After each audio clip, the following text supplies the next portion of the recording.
he had reached the top of all that can be known.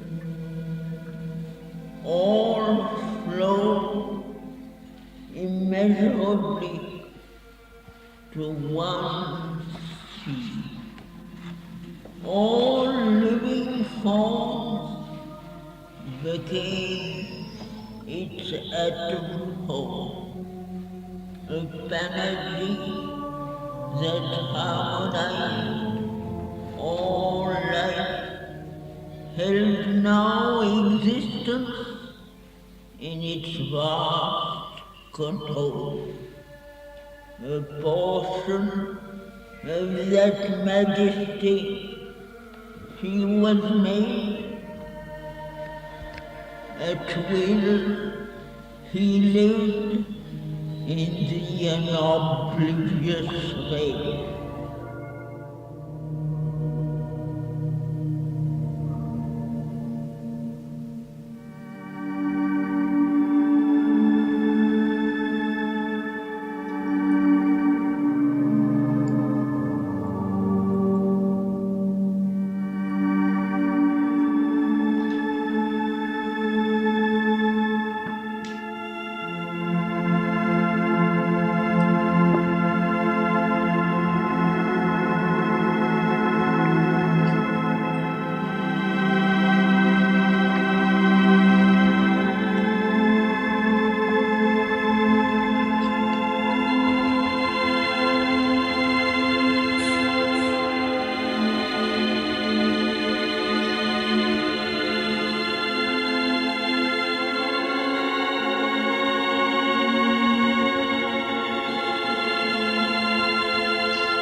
Good morning. So we're following Aswapati's journey through the inner planes of consciousness, and as we just heard Mother saying that he's kind of reached the summit of these planes of consciousness.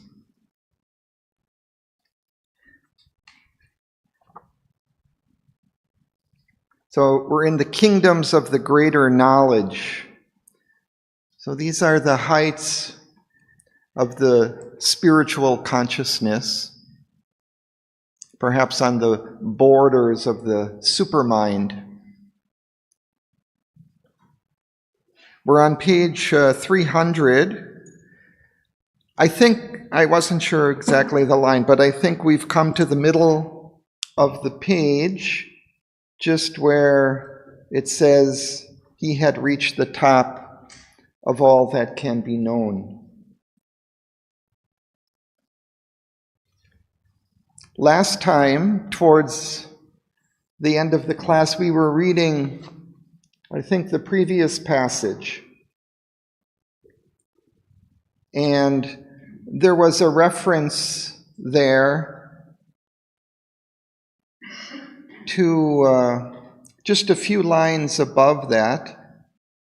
Above him, he saw the flaming hierarchies, the wings that fold around created space, the sun-eyed guardians, and the golden sphinx, and the tiered planes, and the immutable lords. A wisdom waiting on omniscience sat voiceless in a vast passivity. It judged not, measured not, nor strove to know, but listened for the veiled, all-seeing thought and the burden of a calm, transcendent voice.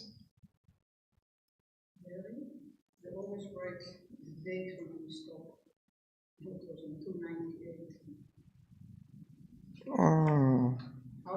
No, I'm sure that we were reading, I'm pretty sure, because we were discussing, I remember discussing this passage.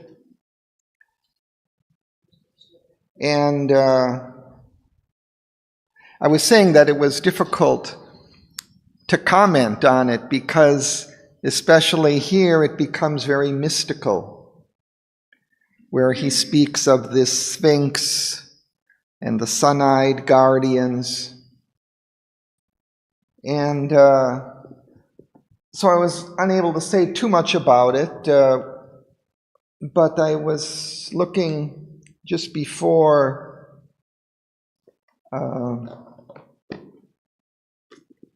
about this Sphinx.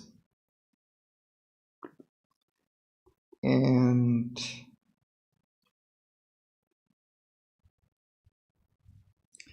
so there's some commentary about this in Narod's lexicon of Savitri. So this is a dictionary of terms in Savitri.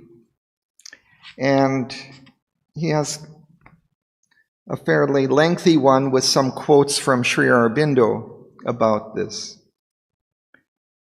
So first he says, Sphinx. In ancient Egypt, the figure of an imaginary creature having the head of a man or an animal and the body of a lion. And then two in classical mythology, a monster, usually represented as having the head and breast of a woman, the body of a lion, and the wings of an eagle. Seated on a rock outside of Thebes, she proposed a riddle to travelers, killing them when they answered incorrectly, as all did before Oedipus. When he answered her riddle correctly, the Sphinx killed herself. And then he has in parentheses, the Egyptian sphinxes usually exhibit male heads and wingless bodies. In the usual Greek type, the head is female and the body winged. And then Sri Aurobindo.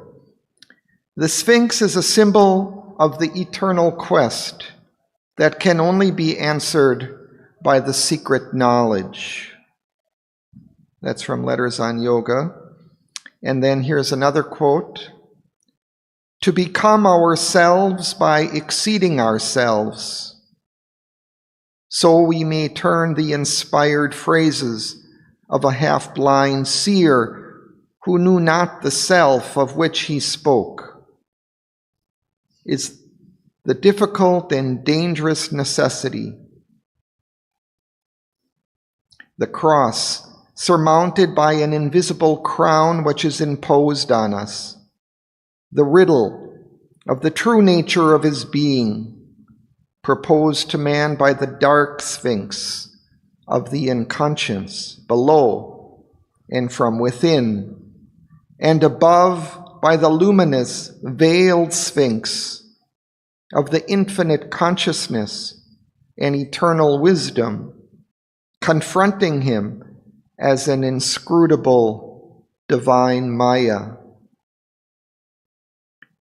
To exceed ego and be our true self, to be aware of our real being, to possess it, to possess a real delight of being, is therefore the ultimate meaning of our life here. It is the concealed sense of our individual and terrestrial existence. So that's from the Life Divine. And then there is one other short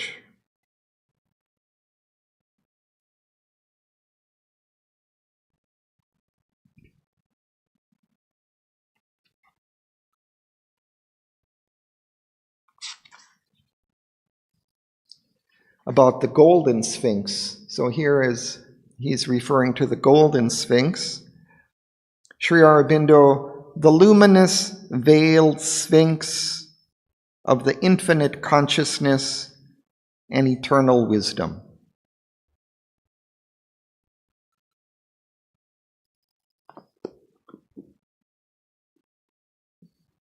Usually golden is associated with supermind also. And we see that Asopati is on the borders of the supermind here.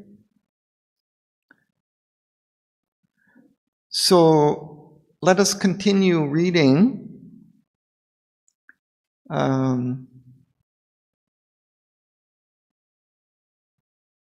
Suresh, would you like to start? So on page 300, about middle of the page, he had reached the top. We have reached the top of all that can be known.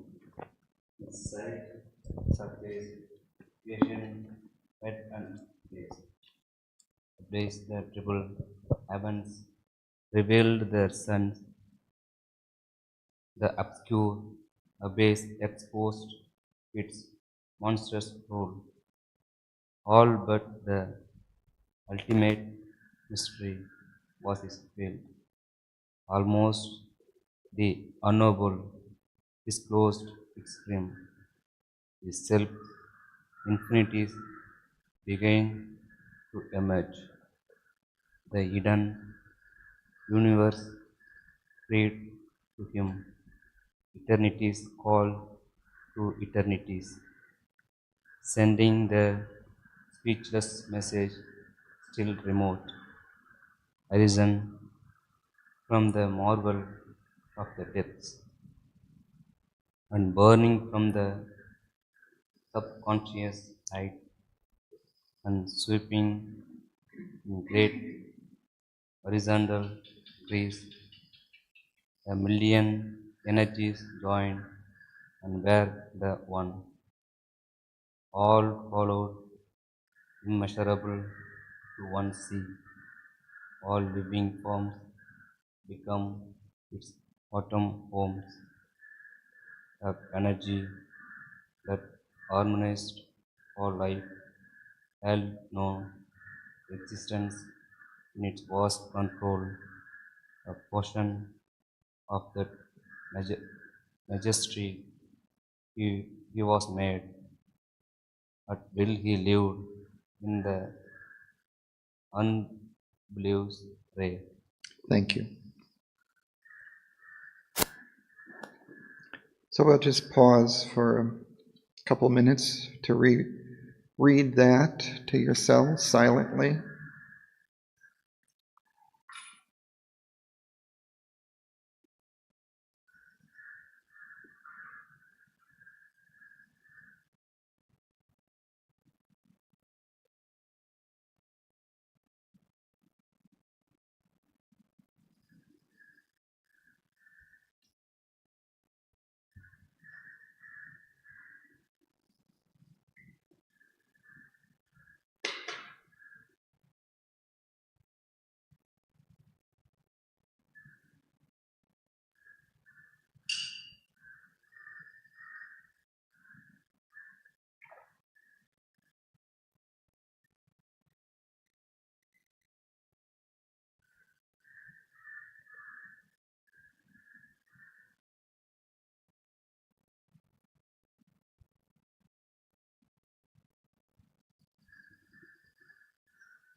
So we're in the last couple of pages of the book of the Traveler of the Worlds. And we see that Aswapati, here in this first line, had reached the top of all that can be known. So he's at a certain poise of consciousness in which he can look at the entire creation, the entire manifestation, from top to bottom, is in his view of consciousness. So his sight surpassed creation's head and base. Ablaze, the triple heavens revealed their suns. We might suppose that these are the heavens of the worlds of Sat, Chit, and Ananda. But there are a number of triplicities in Sri Aurobindo's philosophy. There are also triple levels of mind, and so it's unclear for sure which Trinity he's referring to, but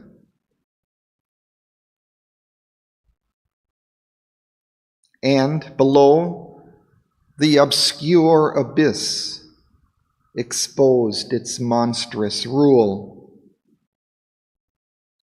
And here he seems to be referring to the inconscient base of the creation, from which all arises in the evolution. And monstrous because it seems to hold everything that emerges out of it, somehow in its control. All works kind of mechanically. In a sense, it appears without consciousness, randomly, but actually that's not the deeper truth of it. Behind it, there is something, there is a consciousness that rules it also. but that's how it appears, and it has its own power over us, holds us back from ascending in consciousness too quickly. So for Asapati, all but the ultimate mystery was his field. It's as if he can see the entire creation, but from where that creation emerges is still something of a riddle. He has some kind of vague sense of it, but its full truth is not clear to him. Almost the unknowable disclosed its rim. So he's at that borderline where all the creation emerges out of that unknowable. But at that height, all of his powers of vision, of sight, of knowledge, also of strength, are emerging.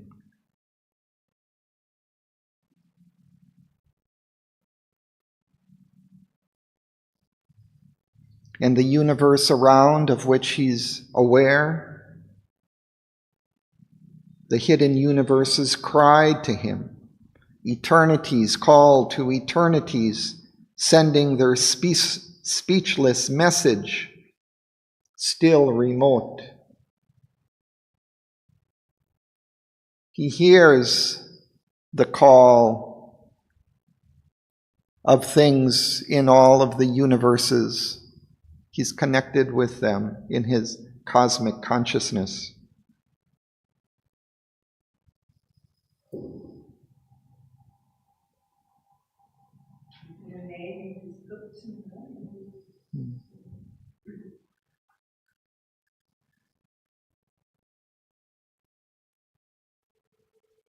So 1,000,000 energies joined and were the one.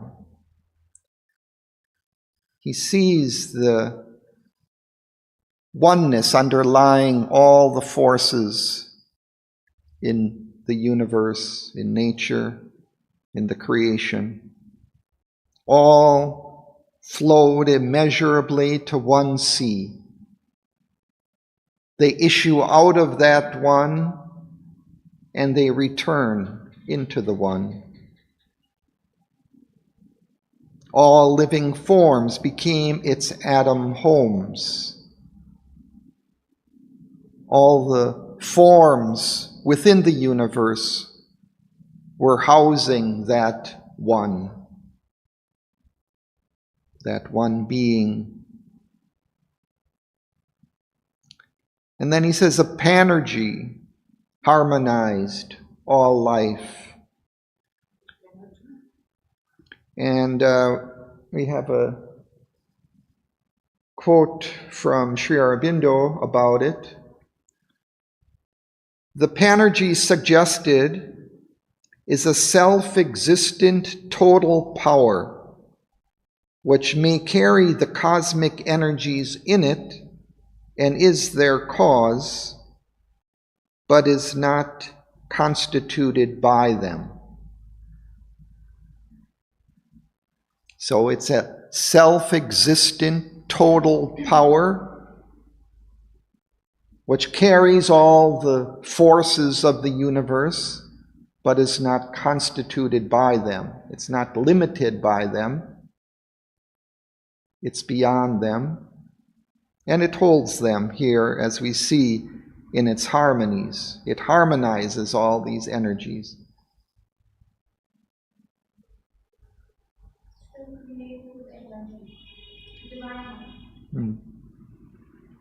Yes. Now existence in its mass control, that if there's again in another way expressed that everything is guided by this energy or this supreme divine consciousness. Yes. So we often have the sense that everything is a little bit out of control and things are just moving in their own, under their own power and in conflict with others. But there is something or someone behind all that, holding it all in its vast control. I like the line, his self's infinities began to emerge. His self's infinities Began to emerge. So yeah. a list of all that. Yeah, that's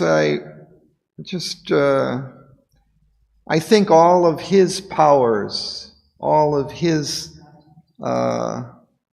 cities, or all of his abilities are reaching their absolute. Well, yeah, because he reached the top of all that can be known, and he was playing, and suddenly hit with his self. And it's even kind of transforming his mind and life and body. Also, they are developing to their highest pitch.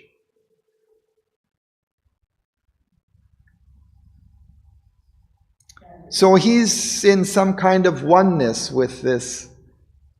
Yeah, and also from my understanding, more and more, I get to know them in its vast control, that even there's a chaos here in the realm, but something new likes to come out from the new zeitgeist and push forward. So even that chaos may be part of the plan. It may be out of that kind of a chaos that something new can emerge.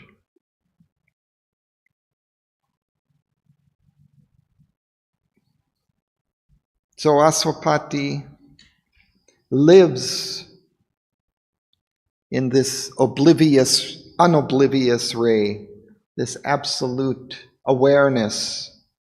He lives at will. He has full mastery over it now.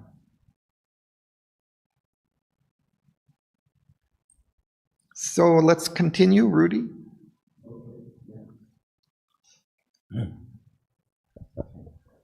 In that high realm where no untruth can come, where all are different and all is one, in the impersonal's ocean without shore, the person in the world spirit anchored rode. It thrilled with the mighty marchings of world force. Its acts were the comrades of God's infinite peace, an adjunct glory and the symbol self. The body was delivered to the soul. An immortal point of power, a block of poise, in a cosmicity's wide, formless surge. A conscious edge of the transcendence might, carving perfection from a bright world stuff, it figured in it a universe sense. There, consciousness was a close and single weft. The far and near were one in spirit space. The moments there were pregnant with all time. The superconscious screen was ripped by thought. Idea rotated symphonies of sight. Sight was a flamethrower from identity. Life was a marvelous journey of the spirit, feeling a wave from the universal bliss. Thank you. Let's pause.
It reminds me of this talk from yesterday that I had given here on the realization of the spiritual self.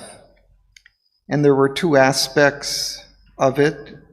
One, kind of the pure transcendent, and then kind of a second phase of it, the experience of the cosmic self, in which one becomes one with the universe. And in Sri Aurobindo's conception, then, of the realization of the self, it has its transcendent, cosmic, and individual aspects. They all join. And he's describing that integration here, I think, in this passage. And he speaks of another aspect, which also was referred to there just at the very end that we talked about, there was a sense of the world person. And here also, the person in the world spirit anchored road. So there is a unification also of the personal and impersonal aspects of the self or of the divine. Here he senses a person behind all of this, riding on the impersonal. Usually the experience of the self is depicted in impersonal terms, as in infinite silence or peace. Or sometimes it can also be bliss or power, or an unknowable, which can't be described in any terms.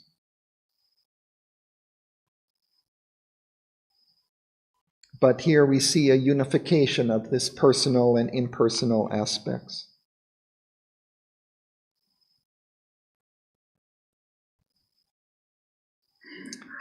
We see it unified. Go ahead. Is unification the same as dissolution of the personal? Unification and dissolution.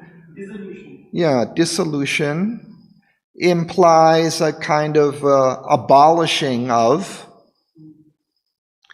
So there is an experience that can also come in the experience of the self, in which all seems to be abolished. Or if anything remains within the consciousness, it all seems more just like a dream, or as Sri Aurobindo says, a dream more unreal than any dream we've ever had or imagined. So everything seems absolutely unreal, as if just a kind of an empty shadow. He says sometimes an empty name or form, without any substance of reality animating that. He talks of the forest as just like colors sketched over a void, or of people walking as if puppets, unreal. So how do we get in that state when I know that I am experiencing this world? I am able to touch, see, hear.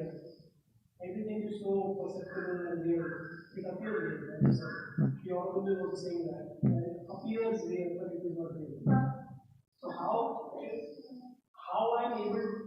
can I transcend myself in believing or not believing that this world is existing?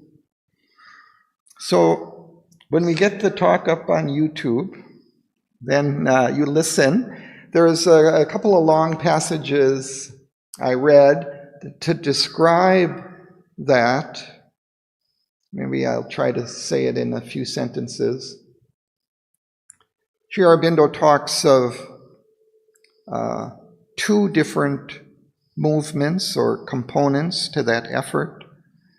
One, indispensable, which is really the foundation of it, is, we could say, the abolition, dissolution of the ego.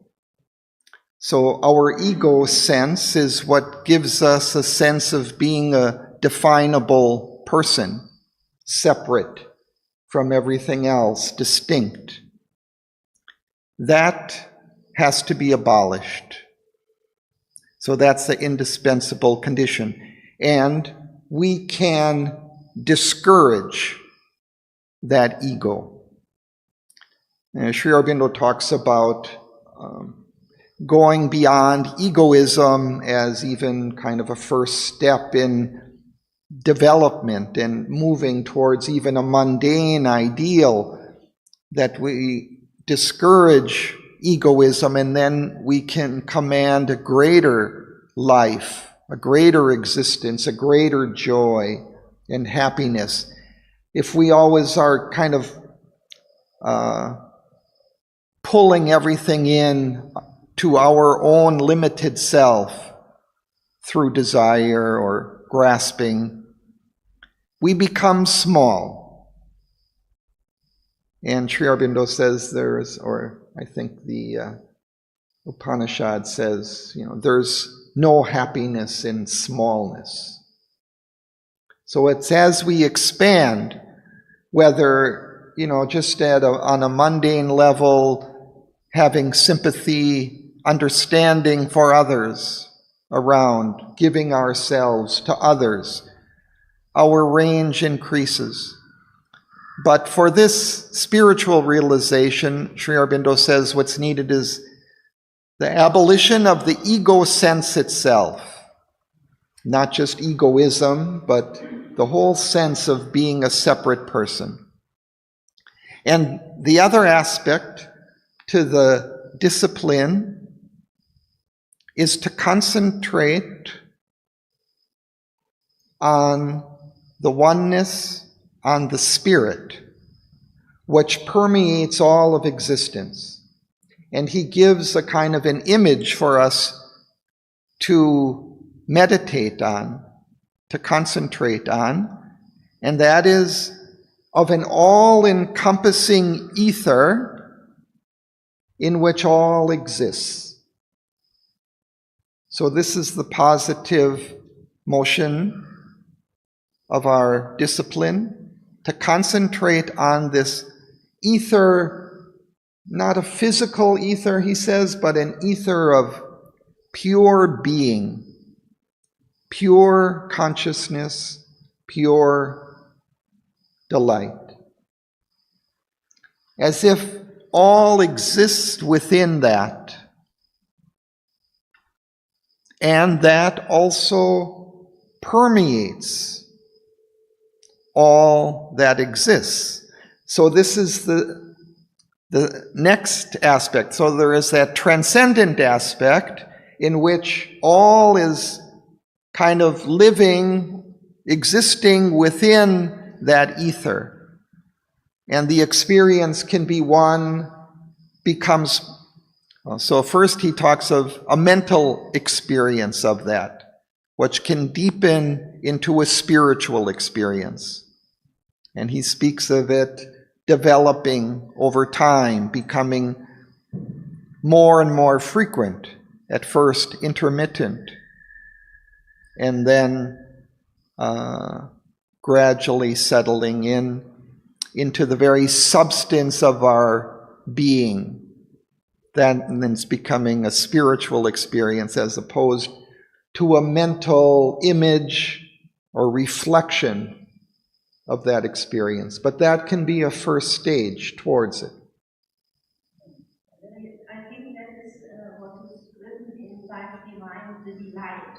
Delight, when we go into the realm of delight, there is everything in it. And it is like that. So, these images of the ocean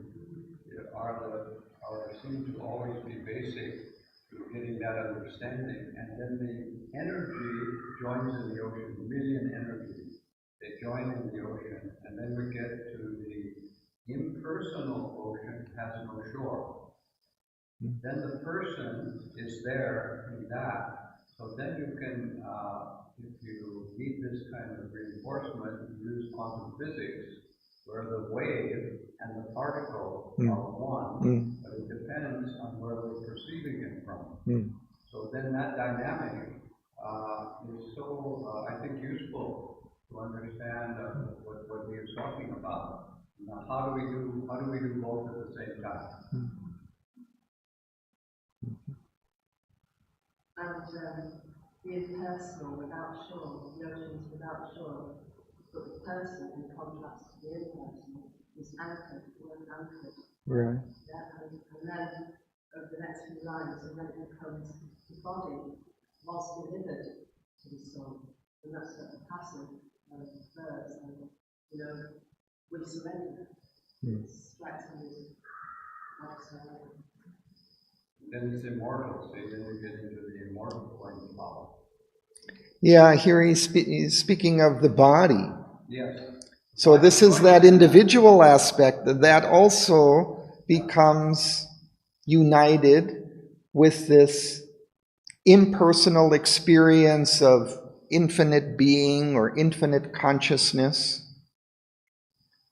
That experience of the self, of the body, becomes unified with that, becomes delivered to the soul, becomes an immortal point of power, a block of poise. But it's in this cosmic formless surge. So there's another wave. So it connects back to this ocean again.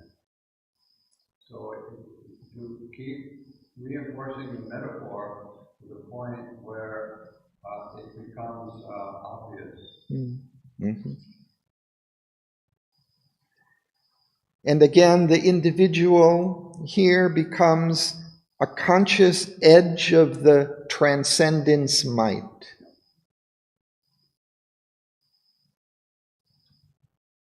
Becomes a point almost through which the transcendent can act in a limited sphere here on earth. Carving perfection from a bright world stuff. So also it's working towards perfection of the individual, but also of the world around. And it figured in it the universe's sense. This also gives meaning, significance to the whole creation. I just have a question about weft. It's using weft because you have to have the warp with the weft. So if you have a single weft, how is he mixing? Because he's getting the far and near into one spirit space. But I always question that use of that word weft. Well, I think it means both weft and warp. Yeah, I mean, I think we can use that term weft as a weaving.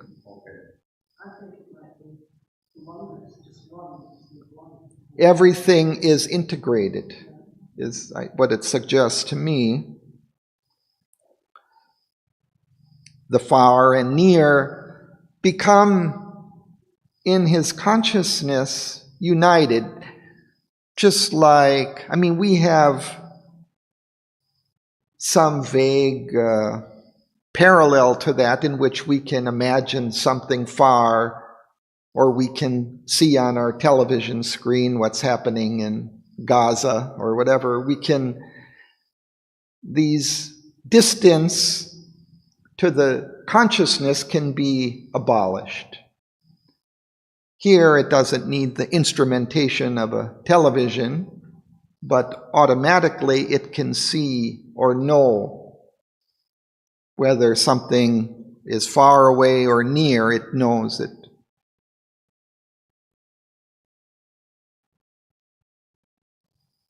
Like the mother, sometimes she would be giving out blessings or distributing flowers, and then she'd go into a trance and stand there for an hour, because beings around the world were coming to her for help or for this or that, and so she would attend to it and just stop what she was doing.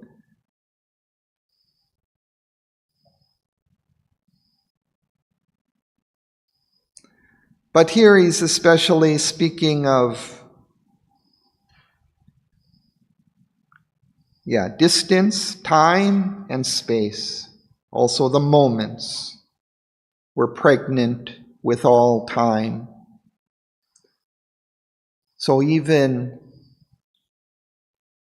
the infinity of time is also locked into a particular moment, because that moment in time is also united with all that has come before and led up to that moment, and all to which that moment will lead in the future. So it's just one point in time, but it's connected with all time. And all time is timelessness. And then there's this beautiful phrase towards the end. The superconscious screen was ripped by thought.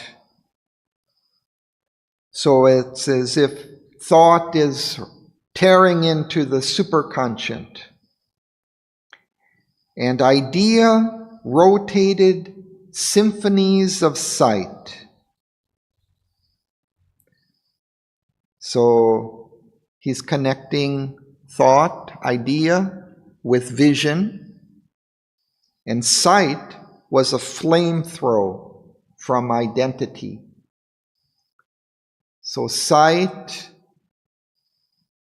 is arising out of identification with everything, with being all that is. It becomes imaged in sight, and sight gives rise to idea, to thought, to conception.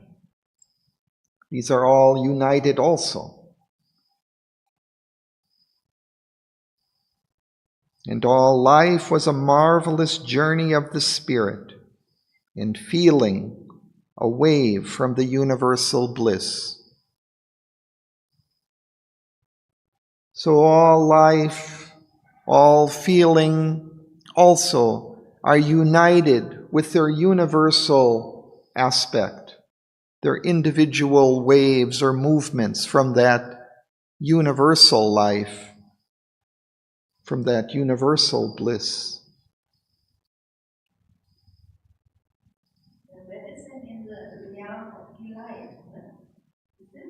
Bliss of delight? Yeah, this is the bliss you were speaking of also.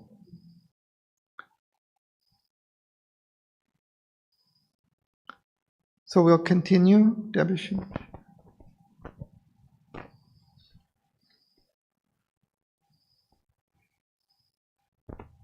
In the kingdom of the Spirit's power and light, as if one who arrived out of infinity womb became newborn, infant, limitless, and grew in the wisdom of the timeless child. He was a vast that soon became a sun. A great luminous silence whispered to his heart. His knowledge and in-view caught unfathomable, and outview by no brief horizons cut. He thought and felt in all. His gaze had power. He communed with the incommunicable. Beings of a wider consciousness were his friends. Forms of a larger, subtler make drew near. The gods conversed with him behind life's veil. Neighbor, his being grew to nature's crests. The primal energy took him in its arms. His brain was wrapped in overwhelming light, and all-embracing knowledge seized his heart. Thoughts rose in him, so earthly mind can hold. Mights played that never coursed through mortal nerves. He scanned the secrets of the overmind. He bore the rapture of the oversoul, a borderer of the empire of the sun, attuned to the supernal harmonies. He linked creation to the eternal sphere. His finite paths approached their absolutes. His actions framed the movements of the gods.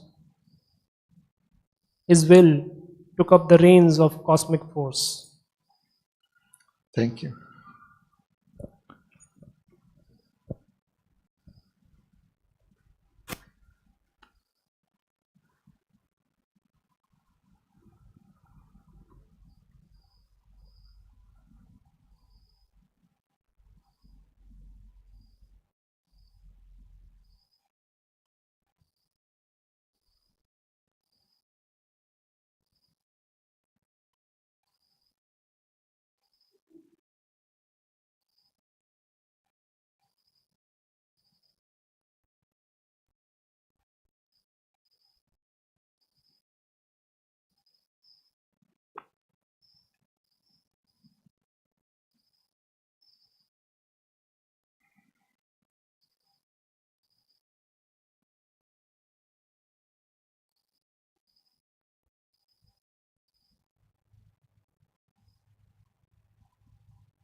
In this realization, it's as if he's becomes newborn.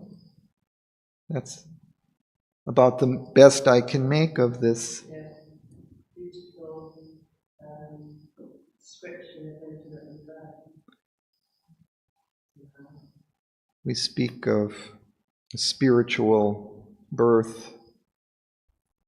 So he's newborn in this new consciousness, one with the infinity of the self, but perfectly expressive of it in both his individual nature and one with the cosmos at the same time, one with the universe, with the universal energies, all within his own grasp and control.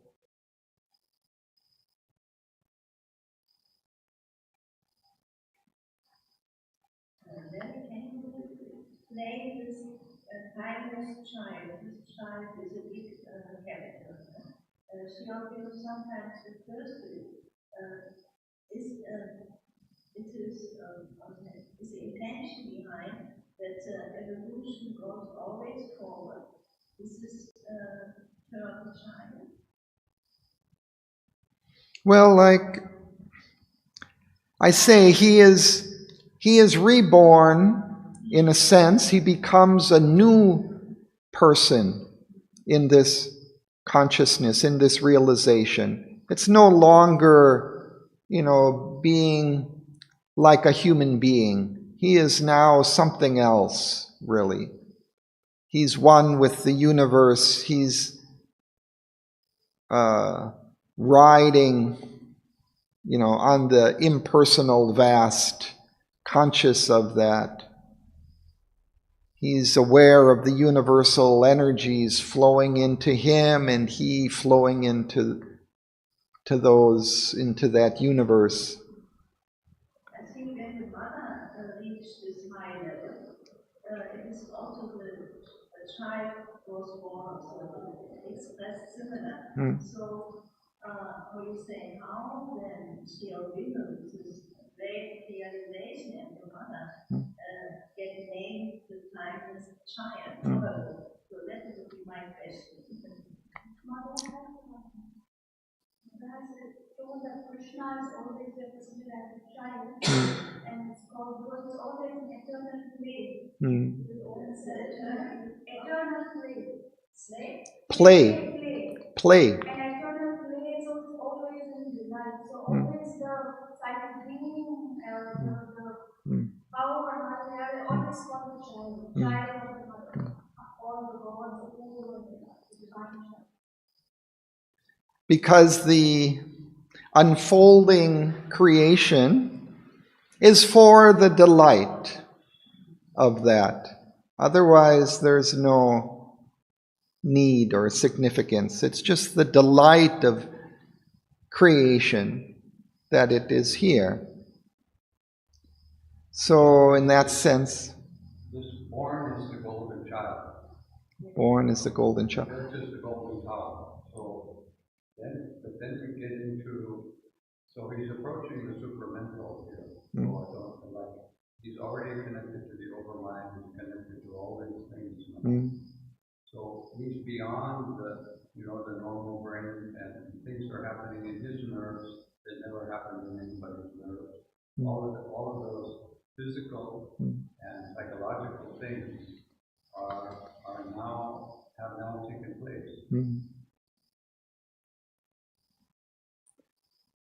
And like children who are born generation after generation, perhaps there's always these new births that can continue.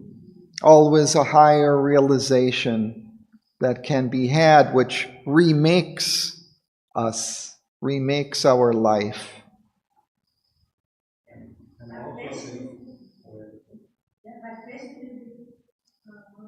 Why is it just called child? Also, when I read the mother, this high Sarat said in high realization, she always said, my child. So, what do you think? Maybe it is also that maybe just coming to maybe when we are incarnate on earth, we are always imperfect and not finished. So we are like coming down to learn something, like a child. Maybe this is what I want to refer. Mother said the same thing. But that is why Krishna is called child, because it's always an eternal play with himself. He loses himself intentionally and he's finding himself. Intention. This is my own voice. If you have a problem, I can't appear to read it. So, his manifestation of himself is eternal. He's always searching himself. One life is a perpetual rebirth. So we can leave it a little mysterious. It's okay. You see, with his friends. So the wider consciousness becomes his friends. all these subtle forces, the gods, everything is part of the play with the child. It's all connected together here. The neighbor, all of these things. And the primal energy took him into his arms as a mother. So yeah, that's interesting. It really fits together. Yeah, there's many other lines here that suggest this child of the mother. But also this emerging out of infinity's womb. So it's something newborn out of the infinite. Every moment is new. So every moment is that rebirth. Now, I'd like to read a little bit from Shradavan, not about this, about the child. I wanted to discuss that a little first, but the latter parts of the passage. So she says, here Sri Aurobindo says that King Aswapati has now become a borderer of the empire of the sun. He is living on the borderlines or the frontiers of the empire of the sun, which I understand to be the truth consciousness, the supermind. He is not yet residing in that high realm, but he is living very near the borders of it. He is in tune with the supernal heavenly harmonies, and his function is to link creation to the eternal sphere. Because he is a borderer, he can be in communication with the eternal sphere as well as with the lower hemisphere of the creation. All his finite parts, all the different aspects and qualities of his nature have now become very close to their absolute expressions, to their most complete and total and essential expressions. In his action, Aswapati is providing a framework for the movement of the gods, the cosmic powers. His will took up the reins of cosmic force. With his will, he can control the universal forces. It is very significant that here in the very last line of Book 2, we get an allusion to King Aswapati's name. He is the Lord of the Horse, the one who can control all life energies and make them act according to his will. So his will took up the reins of cosmic force. We can take it in an individual sense. A person who can control his life energies is an Aswapati. But here, this Aswapati aspect has become cosmic and universal. There is a very early Upanishad, the Brihadaranyaka. Say again? Which describes the whole cosmos as a gigantic horse, Dadi Kravan. Now Aswapati is able to take up the reins of that universal force and control it with his will. This is the level at which he has reached. Now I'll skip ahead a little bit. At the time when Aswapati was making a start on his quest, he caught a glimpse of the supermind realm as a faint star above the highest ridge of the overmind. That is how he experienced supermind, something so far away, a faint star, far, far, far off.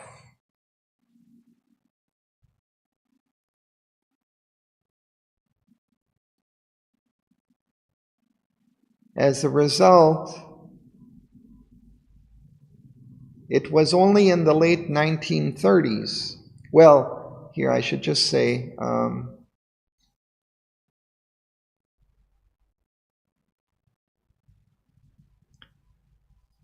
King Asapati reaches here in the last canto of Book 2 is the overmind gnosis. This was the level that Sri Aurobindo contacted on his city day in 1926, which we just celebrated. It seems that at first he thought that he had experienced the supermind, but later he revised his understanding and explained that although what he had experienced with that descent had many of the characteristics of supermind, such as the capacity of reconciling contradictions, being the one and the many at the same time, and so on, it is actually only a reflection of the true supermind on the highest level of overmind. After his siddhi in 1926, when with the mother's help he started to work directly on matter, he found that the overmind gnosis, although very powerful, is not powerful enough to transform matter. And so in a way, they had to start the whole yoga again, and he had to take a new approach.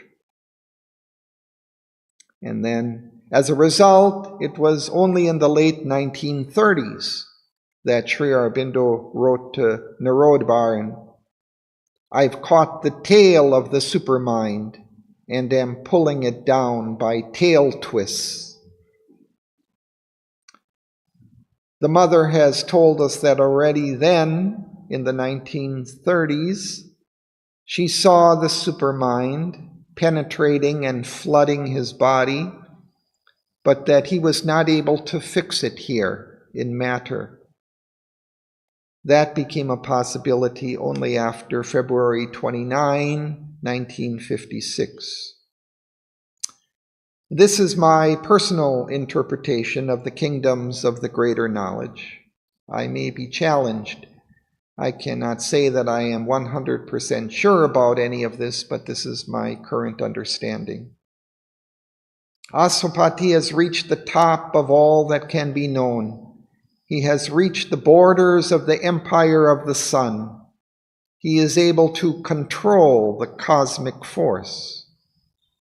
But he still has not found the transforming power that he was looking for, the power that can bring about the divinization of matter and a divine life on earth. So Asapati will continue to look for that in the next book, Book 3, the Book of the Divine Mother.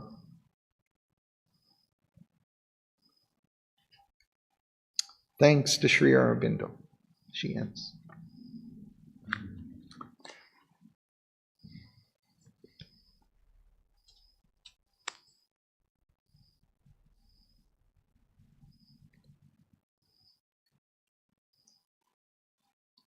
So we see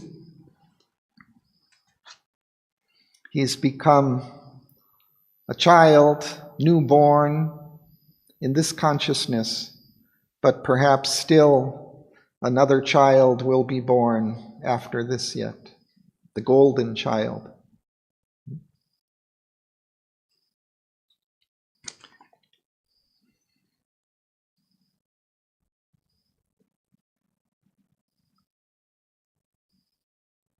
Maybe we can read this from page 301 again, last time. Sure. From the top of 301? Yeah.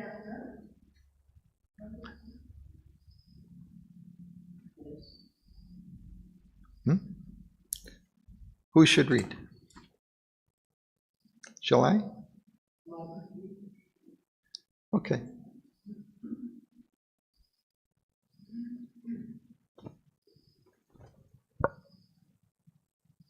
In that high realm where no untruths can come, where all are different and all is one, in the impersonate ocean without shore, the person in the world spirit anchored rode.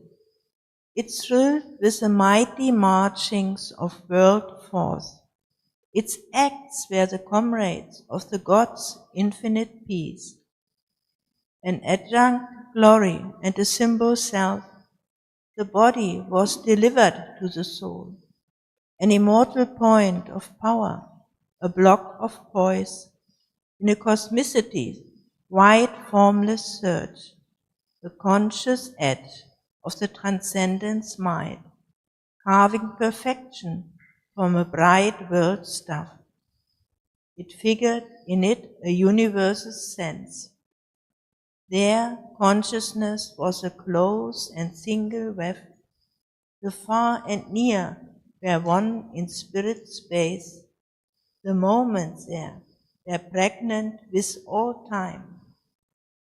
The superconscious screen was ripped by thought. Idea rotated symphonies of sight. Sight was a flamethrower from identity. Life was a marvelous journey of the spirit, feeling away from the universal bliss. Yep. Oh. B. Continue. In the kingdom of the Spirit's power and light, as if one who arrived out of infinity's womb, he came newborn, infant, and limitless, and grew in the wisdom of the timeless child. He was a vast that soon became a sun. A great luminous silence whispered to his heart, his knowledge and in view caught, unfathomable, an outview by no brief horizon cut. He thought and felt in all. His gaze had power. He communed with the incommunicable. Beings of a wider consciousness were his friends. Forms of a larger, subtler make drew near. The gods conversed with him behind life's veil. Neighbor his being grew to nature's crests. The primal energy took him in its arms. His brain was wrapped in overwhelming light, and all-embracing knowledge seized his heart. Thoughts rose in him no earthly mind can hold.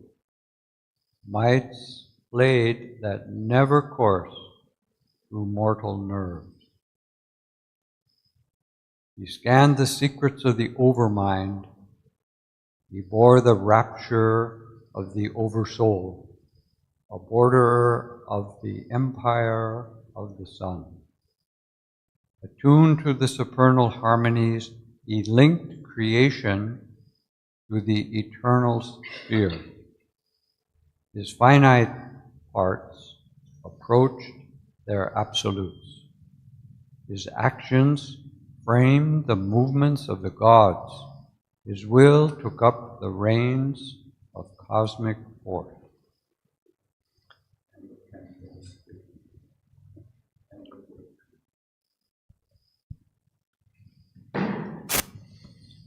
Thank you.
had reached the top of all that can be known. All flow immeasurably to one sea. All living forms became its atom home, a panacea that harmonized all life, held now existence in its vast control. A portion of that majesty she was made. At will he lived in the unoblivious ray.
Thanks to Sri Aurobindo.